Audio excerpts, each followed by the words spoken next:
Hello and welcome back everybody to the Food Build Factory, where today we're going to take a look at Shadow. That's the guy you can see on screen right now.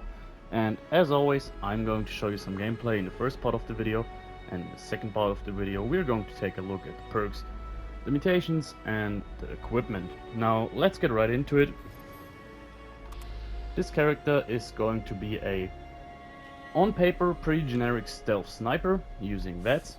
So mostly VATS. We can use 3am if we want to. So nothing out of the ordinary here. However, the main advantage of this guy here is, what I wanted to do is, I really wanted to utilize the sniper rifle or the hunting rifle as its base weapon. So the problem with this weapon is you probably won't see it being used a whole lot outside of early gameplay, and there's a good reason for it. The reason is that this weapon falls relatively short when it comes to DPS, meaning that in the early levels and arguably up to the mid game, this weapon sees a fair bit of use for the simple reason that it has quite a punch. It's quite easy to modify because you find it relatively often on enemies, so mods are relatively accessible. However, the main problem is that it doesn't have a lot of fire rate, it's very slow. Its base ammo capacity is quite low, with I think it's 6 or 7 shots depending on your magazine, and overall there's just way better options than the hunting rifle when it comes to rifleman weapons.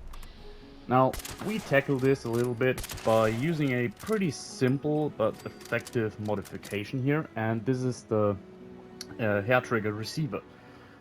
Now, it's only logical to go with the highest damage receiver with such a weapon. To be fair, in Fallout 76, with most weapons, you're just going for the highest damage receiver. It's pretty straightforward, and in pretty much every single case, that's the best option you have. Mostly because, well, while Wishes receivers or something may boost your crit damage, averaging out everything, you probably have the best results just going for the highest base damage, and that's it. Now, the thing is, on this occasion here, the advantages from the hair trigger receiver are just so great that they definitely outweigh your benefits from having a bit more damage. Now, we're losing out on quite a bit of damage. We could go for a prime receiver, a hardened receiver, which also would use 308 rounds, or ultrasight 308 rounds, depending on the receiver. You also can use the 50 cal rounds, which are basically the most powerful ones, I think, except for the prime receiver. However, since we're using a stealth character, meaning that we get a lot of our damage from stealth multipliers and so on, we're actually not using out on all that much damage overall by using this receiver here, simply because, for those of you who don't know yet, with the changes, and I think it was patch 22, where all the damage became additive rather than multiplicative, all of these multiplicators, like sneak attacks and so on, and crits, they all just work from your base damage, meaning that adding a higher receiver may give you something like 30 or 40 more damage. However, if you're doing a sneak attack critical, for example, all that gets multiplied is from your base damage with the standard receiver. So even though you're still getting that 30 more damage or something, as you can see here, we're ultimately doing 400 to 700 damage, depending on the enemy, and that wouldn't change a whole lot. Like, you can just basically add 30 on top of that, which are related to the receiver. So ultimately, while on paper it seems like a big loss, using a lower damage receiver actually isn't all that big of a problem here anymore. So the main advantage of the hair trigger receiver is the base fire rate of the hunting rifle, I think, is 3, which I'm not exactly sure what the number of the fire rate actually says about the weapon. I never really invested into that. However, just as an indication, with the hair trigger receiver, we are up to 5, meaning that we basically nearly double our our reload speed and our fire rate. Not the reload speed exactly, but that's also boosted um, by the head trigger receiver. Oh, I was just wondering why we did so little damage, but we went out on stealth here, so I'm not really all that wondered anymore. And as you can see here during the gameplay, if you ever used a hunting rifle before, you can immediately tell that we're doing way faster. Now, you didn't see that because we are completely invisible due to our Chinese stealth armor, but I actually reloaded in the midst there, so it's quite crazy. And this actually means that our DPS goes way higher than we could ever do with a 50 cal receiver or something. So overall, I was a bit hesitant to do this and to utilize this weapon here, but I really wanted to make this character using a hunting rifle, simply because I do still love the looks of it. And one thing should be clear here, there's still way better options for rifleman characters, but I just want to use this weapon because it's one of the very few weapons that actually looks and feels like a true sniper rifle. Like, what would you imagine if you think about a sniper rifle? Most weapons you'd utilize on a rifleman character are basically semi-automatic rifles. Those tend to be way better. Now the lever action rifle is a good option. I do carry one here on this character.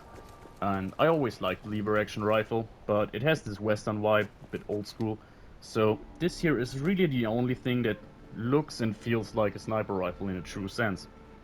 So therefore, I wanted to use this weapon, and I tried a lot of things. Now, priming the weapon, focusing very much on crits, using explosive damage, using an instigating version, and my first approach was one that felt very intuitive, and that is if you have low fire rate and low DPS, you at least try to one-shot whatever you can with this weapon. Pretty simple, right? Like, if you have only 5 to 6 shots in your magazine and you're having quite a bit of time to re-chamber your next round, you wanna at least make sure to take down enemies in one shot.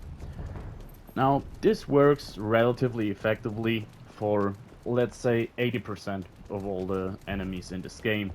Um, if you have a good weapon, like an instigating version, or if you use a bloodied build, you can one-shot pretty much everything up to level 75 super mutants, I'd say. And for most of the gameplay, that's enough. However, especially the super mutants were a bit of a sour taste for me, for the simple reason that super mutants are kind of relevant enemies in this game, because they're good for farming legendary weapons, they're good for farming experience, and overall you just want to be able to effectively kill super mutants. That's just quite an important thing in this game. And therefore, I was quite devastated because, yeah, even with an instigating version, I didn't quite one-shot them level 75 and up, only if I had all adrenaline going on and so on. And that was overall just a bit frustrating. So the next best thing I thought of was to increase the DPS. Now, if I really didn't get it to work to one-shot these enemies, I might as well try to see if lowering my damage could help me, if I therefore get more fire rate. And that's what I did, and actually I felt like it worked out like a charm. Now, okay, you do need 2 shots, but you do need them anyways, and after all, this feels way more fluent, the gameplay. Now, one thing that I want to mention here is that this receiver seems to be bugged in a certain way that you can't really utilize its benefits in third person for some reason. I'm not sure if I encountered this with another weapon yet, but using it in third person, while your animation is as fast as it is here, you still have kind of a waiting time after your animation is finished, and only when that waiting time is over, you can then effectively kill an enemy or shoot the weapon, which is kind of stupid. However, on this occasion, since we are a stealth build, I wanted to utilize the Chinese stealth armor, and therefore, first person, third person, doesn't really matter all that much. Now, of course, you could have a personal preference for third person, but ultimately, yeah, nothing is really in the way here. By the way, I love when there's a good wet storm. Nothing's really in your way, to be honest. So, yeah, it kind of works out. It's not really a problem that I always have to be in first person, I think. And even with this is a lovely, lovely place. Love this lighting here. I do love red storms. I wish they would occur more often, to be honest. And yeah, back to the build here. Okay, this is a level 70, level 50 super mutant. Now, we could use more shots that we aim casually, but yeah, you know me, I stick to vets whenever I can. So even those 50-50 shots, I do take them. And as you can see here, with higher level super mutants, yeah, on average we do need 2 shots to take them down. But after all, we're reloading quite fast, so this is not a problem. The weapon still is relatively ammo efficient, so we're using 308 rounds, which are not the most common stuff in the world. Now if you're trying to feed an LMG with it, you may think that, okay, we're really low on health here from some stray bullets. So that's the thing, we're quite squishy. Back to the topic. If you want to feed an LMG with your 308 rounds, you may notice that these aren't the most efficient to craft, but using a semi-automatic weapon, not a semi-automatic, a rechambering weapon here, this isn't too much of a concern here. We started with around 1050 shots, and I guess by the end of the video we will be down to maybe 800 or so. I don't even think we go that low, so it's definitely manageable without any big concerns. And yeah, the main thing about this build here is I wanted to have it quick. I wanted to see how good this goes. Now we could increase the reload speed a bit further with ground pounder, however I didn't feel like this was necessary, simply because I want to show you in a second here. Once we're done with those guys, we get out of stealth, so you can see. Reloading the weapon is a matter of 1.5 seconds, I'd say, something like that. So really no trouble at all. I do like the sound design of the weapon. It doesn't feel like it has a whole lot of a punch to it, which it doesn't if you play the game. But I still like this little whistling sound it makes. It really feels like a stealth weapon. And yeah, overall, what you can say is that the fire rate is about on par with the standard lever action rifle. It feels pretty similar to use actually, with the only downside is that it still has lower base damage. So after all, you're still better off using a lever action rifle. That's not a secret here. I don't want to tell you any lies or something. The main reason to use this here is if you just want to use this here weapon, if you want to make use out of the hunting rifle, this is probably the best way to do it. Now, in all fairness, I didn't really come up with this solution all myself. I saw this in a video from Oxy76. That was quite a while ago, like, I guess it could be half a year now. He made a video about the topic. I will make sure to link that video down in the description. But overall, I seemingly forgot about it, but wanted to revisit it. So here we are. This could actually be a nice drop.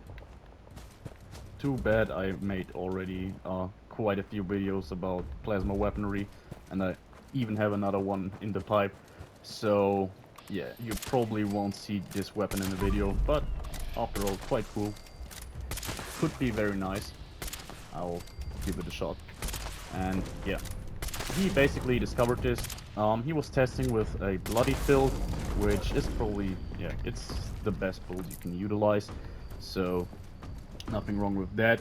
However, I felt like it would also work for a high health build, and I'm quite pleased with it. Now, as you saw when we fought the Scorch Beast, you're still not being a DPS wonder against higher level enemies, tougher enemies, but comparing this weapon to one with a hardened receiver or something, we would have definitely taken longer to take down that Scorch Beast. No, not even close, not even a match, like, we were way faster. Now, Doubling down on this DPS here, I went for a quad version of the weapon. This obviously works with any single one. I even thought about not using a quad version because the reload is so fast. But ultimately, I thought I'd just double down on the DPS here rather than on damage. But I think the best combination would probably, if you get yourself on instigating or a bloodied version and use this, yeah, the build could be very effective. After all, though, I do like it a lot. Um, I still use my standard route that I always use for this video, simply because I know, or I can somewhat uh, foreshadow how long the video is going to take. So I'm often a bit off when I'm using another route. That's why you do this here. But one example where this really shines is ghoul slaying around the White Spring area or something. Like it's really fluent. The moment you see another ghoul that you want to shoot, you're already ready to shoot again. So that's nice.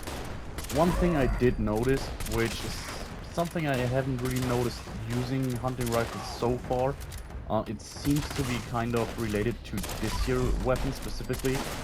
Sometimes the crits or the shots in general don't really register.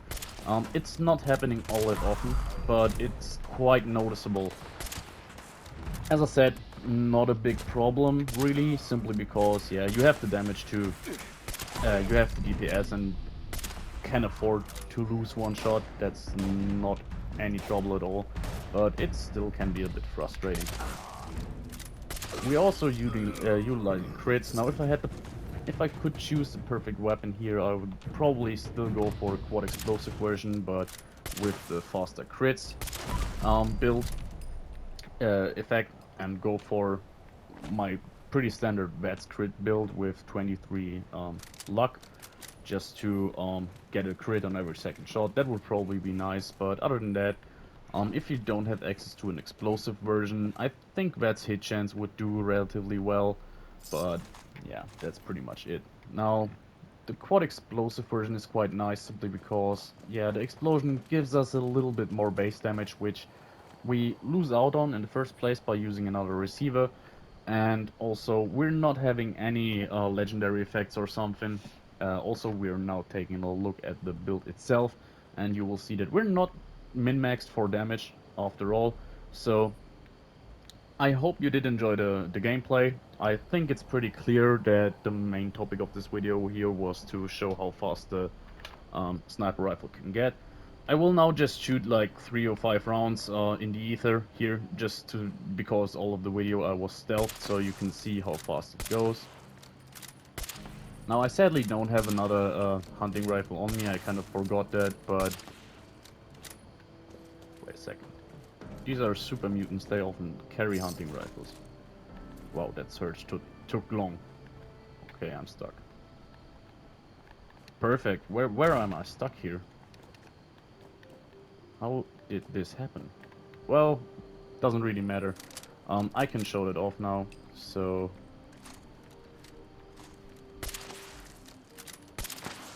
Here you can see how fast we're shooting.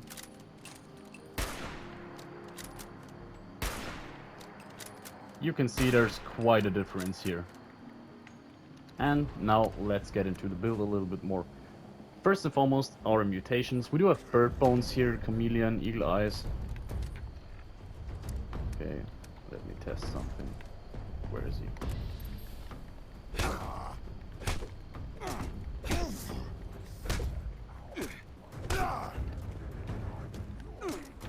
Yeah, I was hoping to get out of the situation here.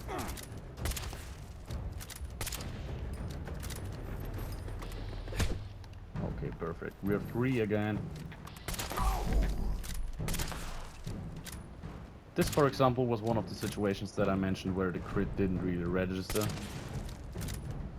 Bit of a mess at the end of the video here. Okay, now we're losing all our shots. Wow, it's going well for us. This is probably the most embarrassing ending to this video, the gameplay part of the video here that's possible. But yeah, I hope we do have it now. So, back to our mutations: bird bones, chameleon, eagle eyes, egghead, herbivore, marsupial, speed demon, and unstable isotope. Unstable isotope and chameleon, pretty useless here. Just leftovers with no significant downside, so I left them in. Bird Bones and Eagle Eyes, pretty straightforward for a build that uses VATS. More agility, more perception, and more crit damage. Very good for our purposes here. Egghead, just there to level up a bit faster. We're kind of in the mid-range with intelligence, so having a bit more is always a nice idea. Herbivore, simply if we want to have buffs to our perception or to our crit damage. Vegetarian plants and stuff tend to give us good benefits here for, so if I want to use them, I have the Herbivore mutation. Marsupial and Speed Demon, those are kind of standard things on pretty much every build I use, so they're there, and that's about it. These are our special stats, so you can see quite min-max in that department. 1 strength, 4 charisma, 3 endurance, very low altogether, but perception is relatively high at 16, intelligence, due to all our buffs and everything, at 11, and agility and luck in a pretty good point here, in a pretty good state here. Onto our equipment. This is it, the quad explosive hunting rifle I was talking about. As you can see, the hair trigger receiver. The other stuff is aligned, barrel and stock, piercing magazine, long scope, suppressor, so not a lot to talk about here. Now, one interesting thing would be that there is this stock that gives you better condition and better hipfire accuracy. I just thought it looked a bit silly, so I didn't use it, but that's pretty much the only thing. So you can definitely use that if you want to have a bit more condition, which isn't the best on this rifle. You could definitely have something better. Even with Gunsmith 5, we went into the video with 200% repaired weapons, so it's quite a flimsy weapon. It needs repair quite often, but it's not super excessive on materials to repair, so overall I wouldn't deem it too much of a problem. And most of you guys are probably swimming in improved repair kits anyways. Not with this build, it's not a queen killer, but you get what I'm talking about. And yes, onto our equipment. Pretty straightforward here. We're using Chinese stealth armor. Every one of you knows this armor. It's currently broken, so keep that in mind. We were very flimsy during the video. This could be a little bit better if this thing is repaired, but you're still kind of a glass cannon, so that's something you have to live with. You're a stealth build though. And here we have the Chinese stealth helmet. Not a lot to talk about here. Let's get on to our perks. We do have 3 strength with Traveling Pharmacy. Pretty straightforward, just a carry weight perk, so I can use chems and carry more stimpaks and red away and all that stuff. Perception is at relatively low 12, relatively low for a rifleman anyways. I went for rank 2 in all the rifleman perks, rank 3 in tank killer, and rank 3 in concentrated fire. As I said during the video, ground pounder didn't feel all that necessary here because we already have very fast reload speed. Tank killer is probably the most important perk when it comes to rifles or automatic rifles, and I felt like rank 2 of the rifleman perks was enough here. Obviously, if you have the perk points, go higher, max them out, would definitely not hurt you. It's just how the build turned out for me here. Ultimately, it would just be a little bit more damage, but nothing too dramatic here that we're losing out on.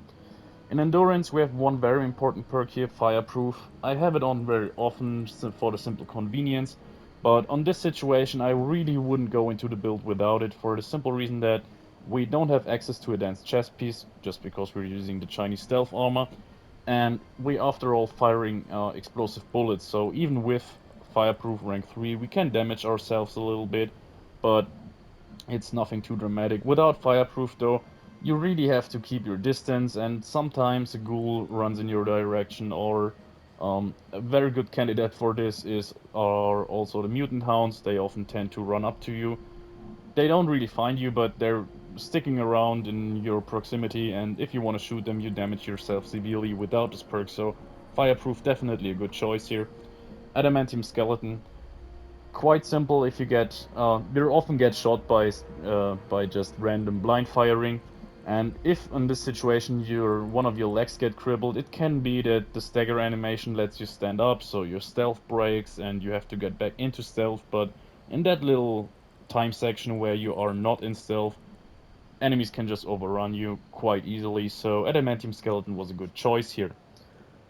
Charisma 4, Lone Wanderer. Now, as you saw, we have very low endurance, we're not having a lot of armor, so we're quite flimsy as we are, so having a little bit more tankiness is nice to have. For those stray bullets, however, the main thing here is AP refresh, which is always nice, but you know the thrill. Charisma is one of those perks where I never really bothered to experiment a whole lot.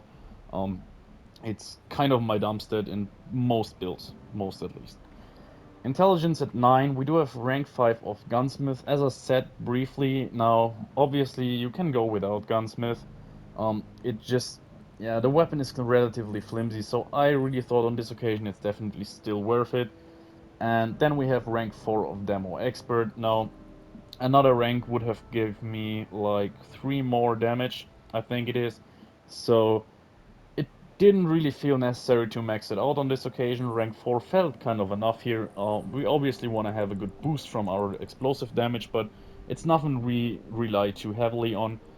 If you have maybe one more point in Legendary Intelligence, feel free to use Demo Expert. Uh, not a bad idea at all, however, not necessary either. And then we go on to Agility, where we do have rank 3 of Action Boy, rank 3 of Covered Operative, rank 3 of Sneak, rank 1 of Escape Artist, rank 1 of Gun Fu, and rank 3 of Adrenaline. Now, first few perks here are very obvious. Action Boy, always nice to have some AP refresh. Covered Operative, Sneak, and Escape Artist, well, those are a very standard combination for a ranged sneak character. Sneaking better, having the option to escape, getting back into caution after you get into danger, and also being muffled. It's nice from Escape Artist, and more damage with your sneak attacks from Covered Operative. Pretty straightforward here. Gun Fu is only at rank 1. We're not utilizing it too often. I just like to have the gimmick itself, the function itself, that my vets automatically switches targets, but that's personal preference here. We're not into it for the damage all that much. And lastly, you can see here we have one unused perk point and rank 3 of Adrenaline. Pretty easy solution here. I was in the process of leveling here, and the only thing I would have changed before I made the video would have been if I had one more level up, I would have increased Adrenaline for one more point. But I felt like I could definitely do the video at this point here, because after all, this wouldn't have changed a whole lot. You can imagine how it is going. One more point in Adrenaline, just a bit more damage overall in extended fights, but I thought you have a pretty good sense of how the build's turning out without rank 4 here and just rank 3. But yeah, just that this is said, one more level and Adrenaline would have been rank 4 here rather than rank 3, and that's basically it. And lastly, we do have luck here with Bloody Mask, Grim Reaper Sprint, Psychopath, Better Criticals, Starch Genes, and Critical Savvy. Now, Critical Savvy, Better Criticals, pretty easy here. Every third shot is a crit, and that's enough for our means here. No point to invest much further. Now, rank 1 of Psychopath is just here because due to rank 2 Starch Genes and luck 15, yeah, there was 1 point to spare here. Ultimately, I felt Psychopath was just a nice little gimmick to have every now and then, just another crit possibility, but that's about it. Grim Reaper Sprint, pretty important here. Your weapon is quite efficient in VATS, you do have a lot of action points, so you could live without it and just live with your action point refresh. However, if it happens and you do run out of action points, you notice that while it's no problem, it's a bit tedious if it would happen all the time, so Grim Reaper Sprint definitely a good idea here. And Bloody Mess, well, 50-50, maybe you think it's not worth it at all, but I thought, yeah, this is basically um, the bit of damage we're not getting from maxing out Rifleman. So view it as that here. You could definitely go for Fall Leaf Clover if you think that overall this would be a better idea. Wouldn't be a bad idea, of course.